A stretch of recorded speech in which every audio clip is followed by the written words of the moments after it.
All right, let's get to the big story. This morning, we do a follow-up on what we discussed a bit last week. There is a bit of hope, at least when you hear some people talk, especially after the president's remarks. He hit out and lashed out very vehemently, if you like, against men that ill-treat women, that violate their rights. And there's a renewed hope that things are going to get better, that there is light at the end of the tunnel, as far as the struggle to ameliorate women, to uplift them, is concerned. But isn't this Bioyabianswa, as some would say, because some folks have said it's not the first time that we hear our leaders speak tough and say there is going to be change. We are going to fix these things. We are going to ameliorate and uplift the women in every sense of the word. So there is skepticism in some circles, but perhaps things are going to get better. I don't know. Let me get to my guests. I'm still here with Maria Alesi. She is a social justice advocate. Our friend, our smiling friend from Maracha. There are viewers who say that girl from Maracha, we like the way she smiles, like a real Maracha, and I think those are your village mates. Yes, you know. They are happy that you are their representative in company. They exported you, or that kind of thing. Yeah, exported. Oh my God. All right, we're also joined by Fiona Nyamtoro. Fiona is a member of the National Youth Council, yes, representing NEBI. Yes, I am. So you both are West Nilers, huh? This is a West Nile panel. We have come we have come to change it, Joel. We've come from West Nile. We're going to give you citizenship. Look, you have a country also like we are nice people. No, we just Nile Republic. Some citizenship. No. Wish you well, and I'm sure in that your republic, you'll try and make sure women's lives are better. Maria, let me start with you.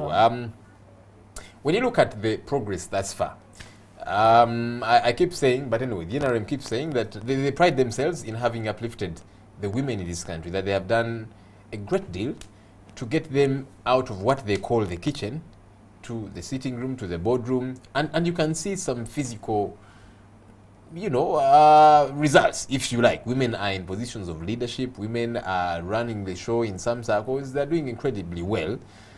Is that progress for you? I can't discount the miles, the miles taken, because, well, it's inspirational when you see the Speaker of Parliament is a leader, the government chief whip is a leader, the leader is a woman, the leader of opposition is a woman. It's a great deal, and maybe the NRM is right to pride in these particular things, but also there's a difference between priding in these things and assuming that you've done people a favor, because sometimes it's talked about like, you know what, ladies, you need to be super grateful to the government for recognizing your humanity, and yet it's a duty of the state to ensure that that women are represented. But yes, we acknowledge the affirmative action for representation of women in parliament and local government positions within the youth structures like the National Youth Council and in other spaces, but there's also still a lot that needs to be done, tackling real issues and implementing laws and policies that would actually take us steps much further. How much progress do you think we have made, Fiona? If it were a report card, what do you think it looks like? I think we are making a lot of progress. If it were a report card, we are scoring averagely. Averagely, you mean like 50%? Not really. That's 50%. A pass degree. 50% must be too high, considering the challenges that we are facing. So we are scoring below 50? Yeah, we are still below 50. So we are failing. Because women still have a lot of challenges in society today. We have a lot of issues that are lagging back the women movement that we need to put into consideration and put right before we can mark ourselves to say we have scored averagely. The president made those scathing remarks. He lashed out at men, yes, and he seemed to insinuate that action is going to happen. That was at the Women's Day celebrations in Mityana. He, like any serious man, loathed men that decide, you know what, if we are having a disagreement, since I am more masculine, I am more physical, let me fix you. Okay, there's a problem with that. And so there's a general feeling that now that the Fountain of Honor has talked about that, there's going to be some action. Do you believe that? I hope so. I hope so, because we've had very many incidences where our leaders come out and say things and little action is done. But I am glad that the president could openly point out the issue of domestic violence, which is a very great challenge to the women today, especially it mostly affects the women in political positions. You know, when you're in a political position, say for example, you're the Speaker of Parliament, if she is married and she is being battered at home, you could imagine how she would wake up to come and chair Parliament today. So really, issues of domestic violence do not even end on only affecting the confidence and appearance of the woman. It also puts the woman's life at stake. We are looking at their health here. We are looking at very many women have been reported to have died due to domestic violence. So if the head of state can openly come out on International Women's Day and reach out to the men and say, let's stop doing this, I hope legal frameworks follow this up that are strengthened, that actually address domestic violence, because domestic violence has nothing to do with the rural woman or the urban woman. Both women's victims, because I've had incidences where people come and say, you know, it is the rural woman that is being battered. That is not true. We have women in urban areas, empowered and educated women, who are facing the same challenge. And you see issues to do with domestic violence. I don't know why people like associating it with embarrassment and with the socialization that society has about marriage. A woman can decide to go silent to save her marriage because she has the fear of what will the public say or think about or her. think about me. So she decides to protect the man's image, yet she is the one at stake here.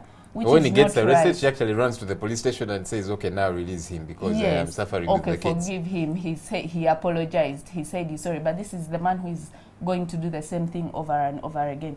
So to me, really, it's a combined effort that we all need to venture in. Not only the people in political and leadership positions, but also all the men and women need to work together to ensure that we stop this vice.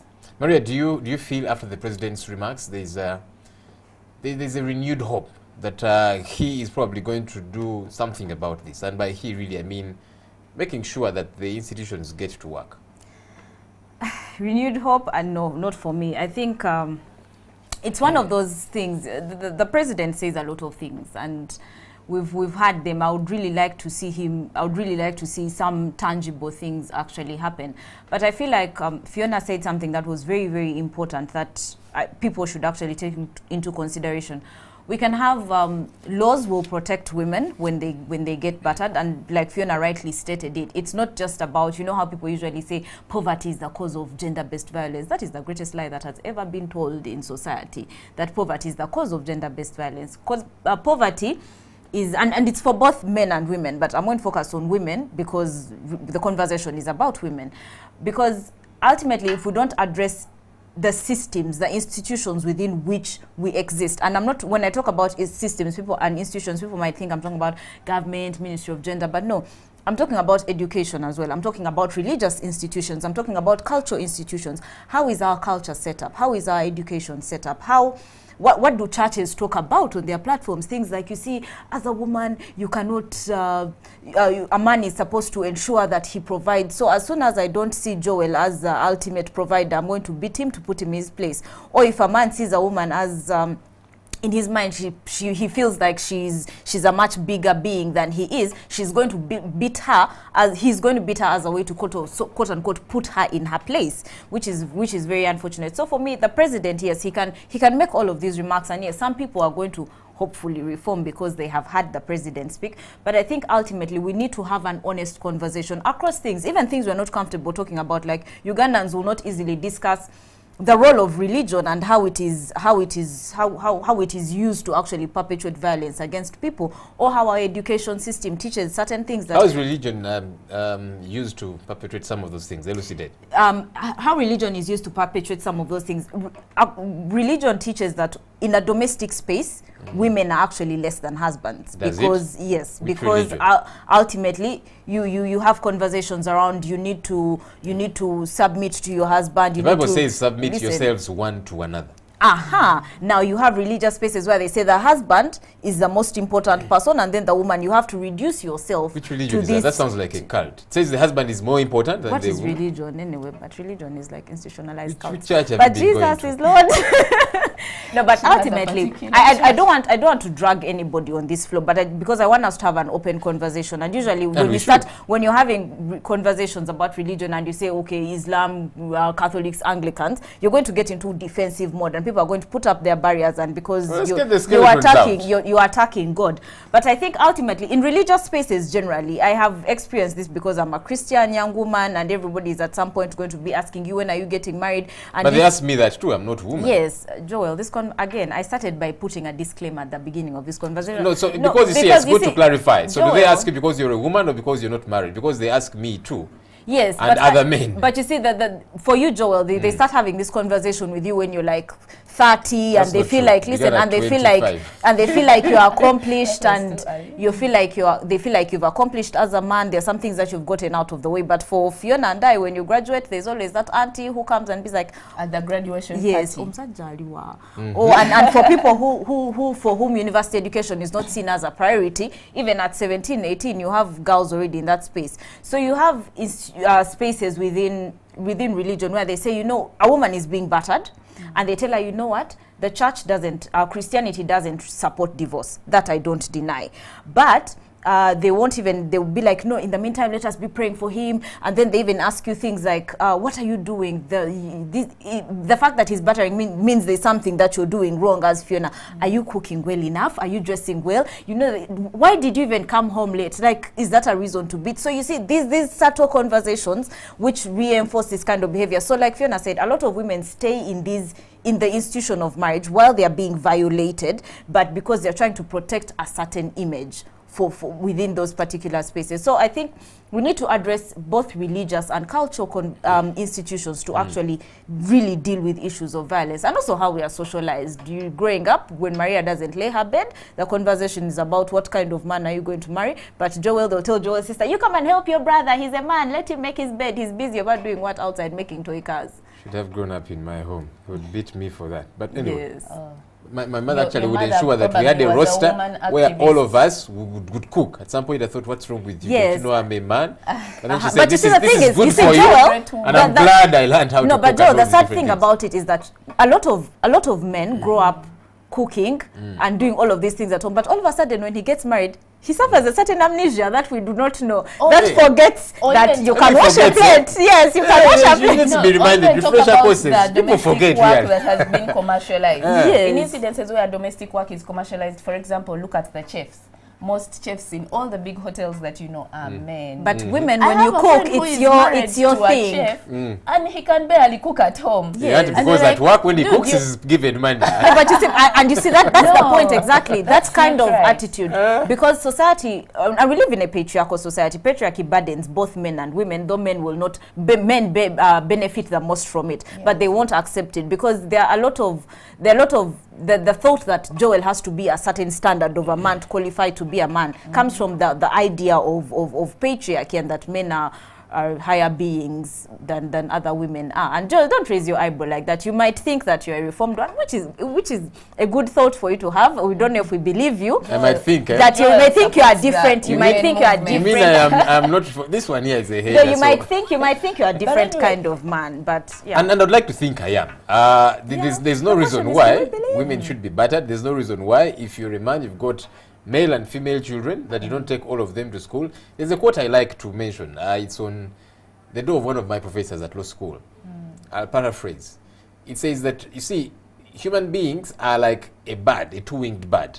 One wing represents the men, the other wing represents the women. If only one wing is developed, this bird won't fly. True. So for me, it's not even a question of I like very much to, say support women. It's just common sense. Because you see, if the women are not empowered, then I'm going to suffer alone. And by me, I mean the men. So even for selfish reasons, we should empower the women, because at the end of the day, then we get to put our heads together and we can fix things. But you see, when you do it for selfish reasons, Joel, not selfish in yes, but no, the let me colloquial sense. Put it like that, because you see, there's also the whole idea that I'm going to empower someone because I'm doing it not because they are their own human beings, but because I need them to support me. That is there's a difference. We need them to support humanity generally, not necessarily say in a home setting or that kind of thing. That's the sound of that, of supporting humanity. Yeah, because you see, Yes. ultimately, when if, you empower a woman, you've empowered an entire generation. well, you could agree say with me that, on but the point really I'm making is, if you're having a country, 52% are women, Yes. and 48% are men.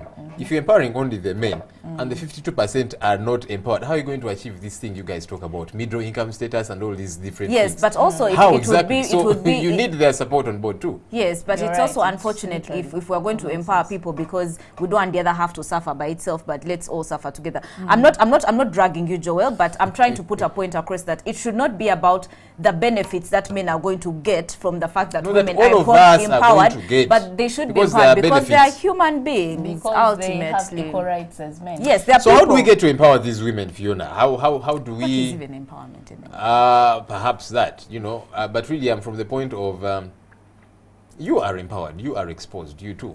So you can stand up for your rights, yeah? Yes. But there's that woman deep down in maybe where you come from who is battered by the man and she cannot speak out. She's not happy about it, but she doesn't know what to do.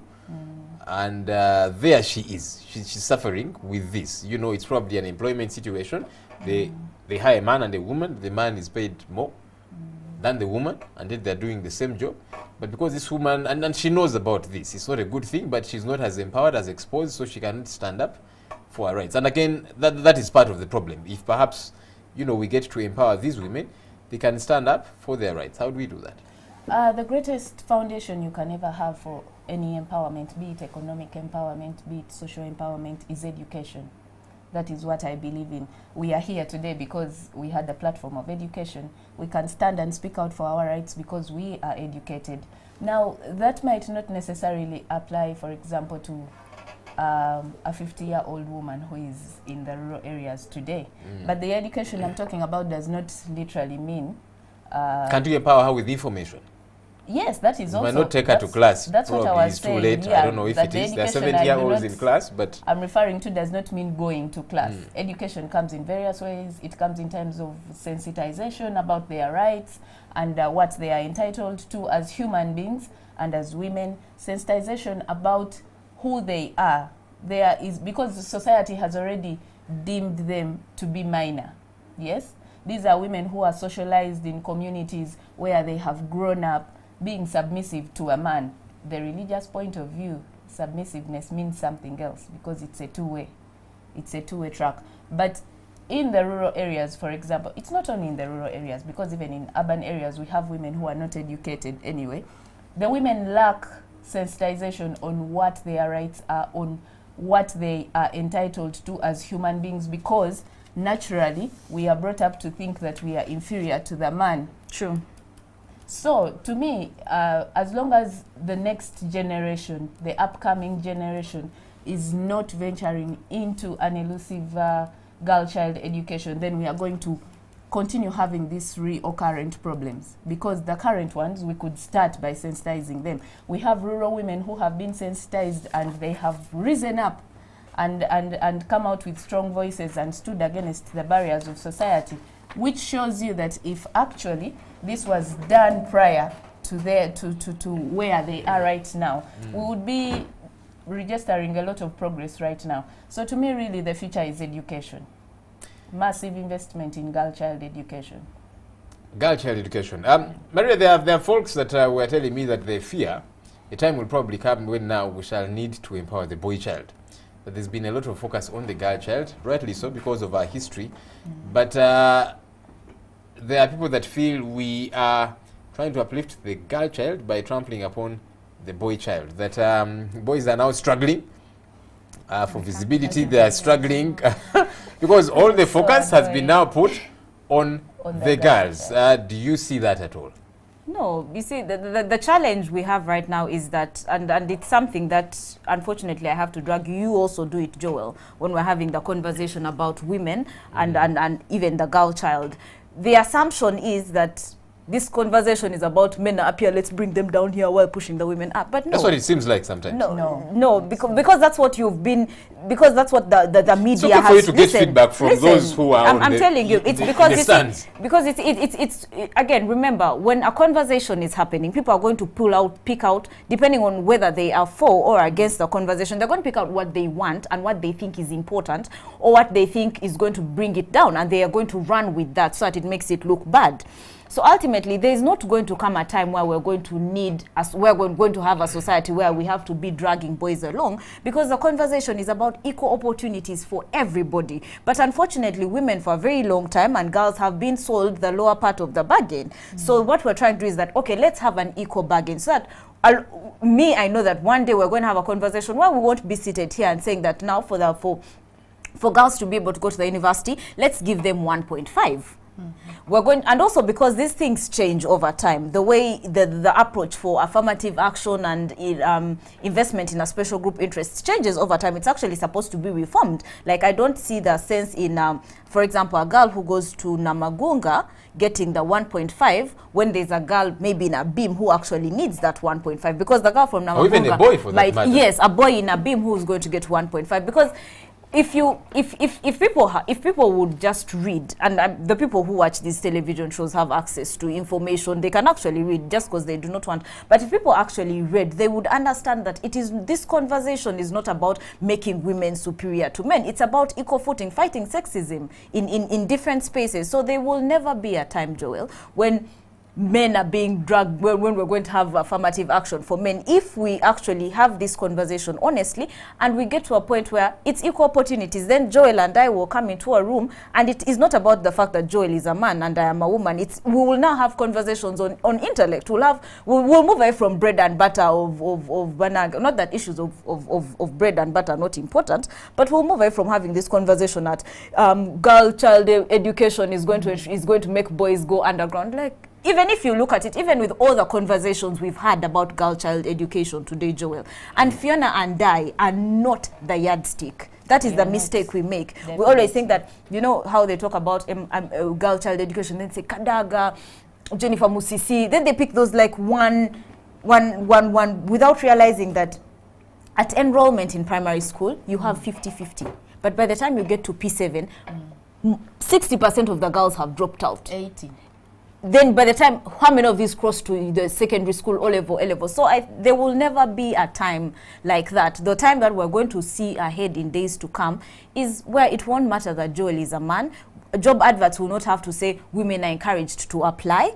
Universities won't have to give 1.5 to people based on the fact that they are female or male, because society would have stopped being sexist and things will progress. I look forward to that time. Fiona, I'm thinking, how do we bring the men on board? Because it's important that the men come behind this. You know, I think it's important for men that women are empowered too. True. I'll tell you what sometimes I see from those that are pushing for equality or whatever you want to call it. Sometimes, in all honesty, it looks like the men are the enemies. And so let's lambast the men, let's make them look like devils and all of that. And I understand there's beef, there's anger, but then you see, when you're trying to cajole somebody to your side, you don't go out with this attitude of all you men are evil, you men are hopeless, and so on, because you have been disappointed by 1, 2, 3 hopeless men. So imagine every man is hopeless. And I'm thinking, now actually, it's going to be a situation of the men digging their heels, and as opposed to them coming on board, they now keep fighting back, which is unfortunate, because then there is no progress. So there's continuous friction, as opposed to, can we sit and see how we resolve these things? We want the women to come on board.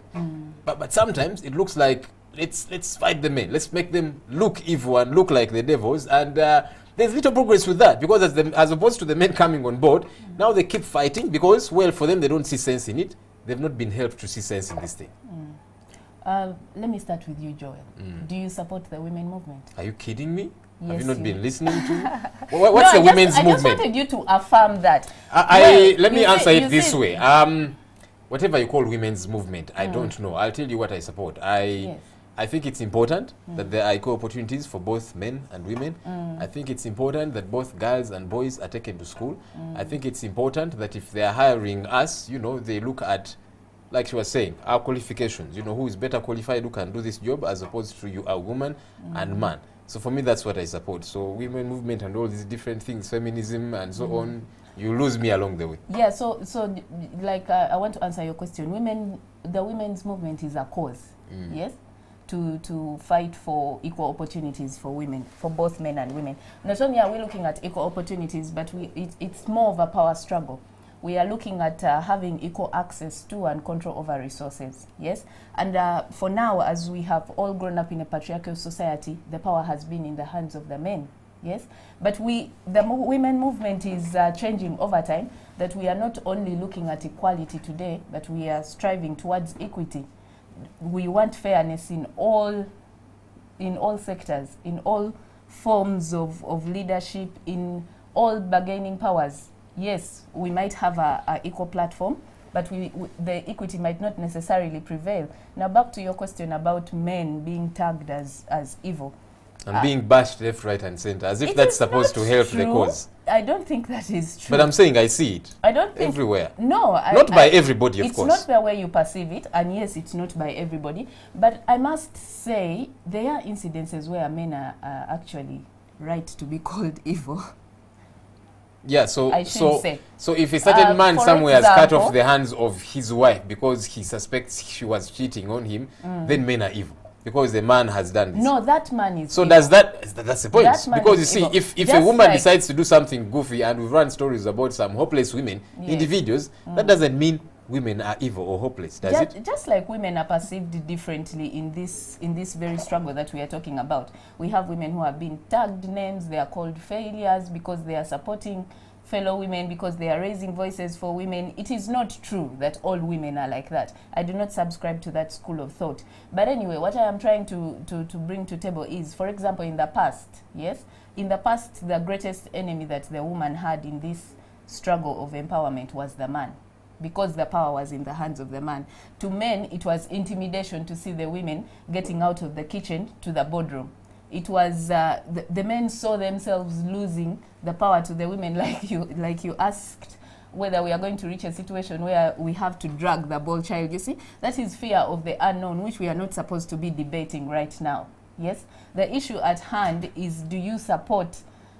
Is it your daughter that we are talking about? Is it your sister? Is it your mother? Would you like to see them have a better future? Would you like to see them have equal opportunities and stand up for everyone in society as a human being, despite their gender specifications, despite how they are biologically defined?